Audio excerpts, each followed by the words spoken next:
মমতা বন্দ্যোপাধ্যায় একটা উৎসবকে তিনি এইভাবে মৃত্যু মেলা হিসাবে আখ্যায়িত করেছে, কিন্তু তিনি একবারও বললেন না যে এই বিজেপি সরকার তাদের নিরাপত্তা দিতে পারলো না এবং তাদেরকে সুষ্ঠুভাবে মেলাটাকে উদযাপিত করতে পারলো না।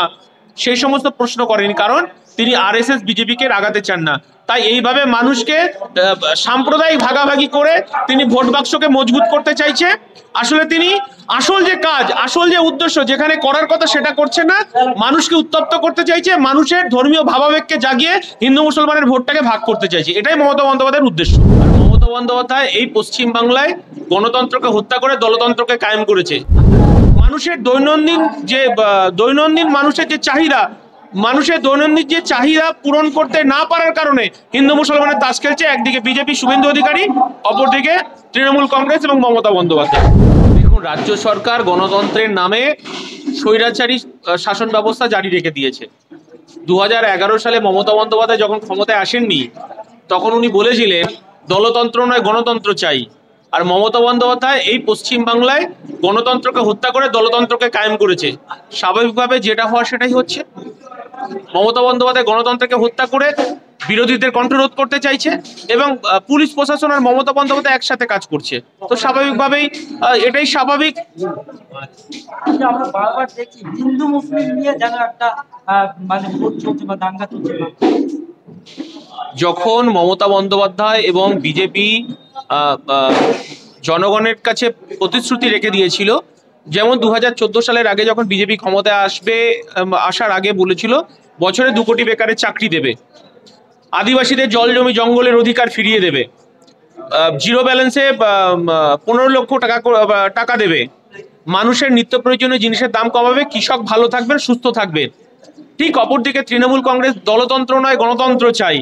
তিনি বলেছিলেন যে বছরে ডবল চাকরি হবে, গণতন্ত্র ফিরিয়ে আনবে এবং পুলিশ প্রশাসন জনগণের স্বার্থে কাজ করবে। ঠিক বিপরীতভাবে যখন এই কাজগুলো তারা করতে পারছে না, তখন হিন্দু মুসলমানের তাস খেলছে এবং তখন হিন্দু মুসলমান করে বেড়াচ্ছে দুই দলই, বিজেপি এবং তৃণমূল। মানুষের দৈনন্দিন মানুষের যে চাহিদা পূরণ করতে না পারার কারণে হিন্দু মুসলমানের তাস খেলছে। একদিকে বিজেপি শুভেন্দু অধিকারী, অপরদিকে তৃণমূল কংগ্রেস এবং মমতা বন্দ্যোপাধ্যায়। আওয়াজ হচ্ছে না, শোনা যাচ্ছে না। কোথায়? আমি সেখানে নিজে দলের প্রতিনিধি হিসাবে উপস্থিত ছিলাম। সেখানে পুলিশ প্রশাসন আর তৃণমূল কংগ্রেস একযোগে কাজ করছে। আমি ওখানকার আইসিকে বলে এসেছি যে পুলিশের যে ট্যাগ লাগানো গাড়ি সেটা তুলে দিয়ে তৃণমূলের ঝান্ডা নিয়ে ঘুরতে। তো এর জবাব মানুষ 2026 সালে দেবে। সাধারণ মানুষ বীতশ্রদ্ধ এই সরকারের বিরুদ্ধে, কারণ দলতন্ত্র কায়েম করেছে, মানুষের গণতান্ত্রিক অধিকারকে লুট করেছে, মানুষের চাহিদাকে লুট করেছে, পঞ্চায়েতি অধিকারকে কেড়ে নিয়েছে এবং সেই কারণেই মানুষ এই সরকারের বিরুদ্ধে বীতশ্রদ্ধ। 26-এর প্রস্তুতি তো দেখুন, 26-এর প্রস্তুতি মানুষ তার অধিকার বুঝে নেবে, মানুষ তার অধিকার ব্যালট বাক্সে বুঝে নেবে, মানুষের গণতান্ত্রিক অধিকার মানুষ ফেরত পাবে এবং মানুষের দৈনন্দিন চাহিদা আইএসএফ তার নতুন বিকল্প শক্তি হিসেবে আত্মপ্রকাশ করেছে এবং ধর্মনিরপেক্ষ গণতান্ত্রিক শক্তিকেই সাধারণ মানুষ বেছে নেবে। কুম্ভ মেলা নিয়ে মমতা মৃত্যু মেলা আখ্যায়িত করেছেন, কি বলবেন? কুম্ভ মেলা নিয়ে মমতা আমাদের মাননীয় মুখ্যমন্ত্রী মৃত্যু মেলা আখ্যায়িত করেছেন, কি বলবেন এই বিষয়ে? দেখুন, মমতা বন্দ্যোপাধ্যায় রাজ্যের মুখ্যমন্ত্রী হিসাবে এবং তিনি এই মন্তব্য আমরা আশা করিনি। আমরা চাই না কোনো ধর্মকে আঘাত করতে, আমরা চাই না যে কোনো ধর্মকে নিয়ে হাস্যকর বিষয় তুলে ধরতে। আমাদের সংবিধান আমাদেরকে অধিকার দিয়েছে, সমস্ত ধর্ম, সমস্ত জাতি, সমস্ত ধর্মের মানুষ তার নিজ নিজ অধিকার ভোগ করবে।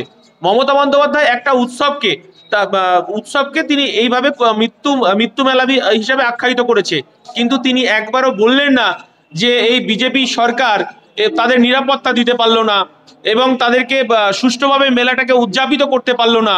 সেই সমস্ত প্রশ্ন করেনি, কারণ তিনি আরএসএস বিজেপিকে রাগাতে চান না।